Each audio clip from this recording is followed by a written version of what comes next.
You ask Tiger to solve. This deals with linear equations with one unknown. The final result is h equals 3. Let's solve it step by step. Simplify the expression. Expand the parentheses. Group all constants on the right side of the equation. Subtract 5 from both sides.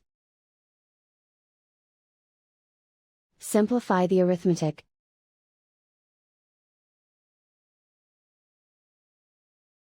Convert the h into a positive number. Multiply both sides by -1. Remove the ones.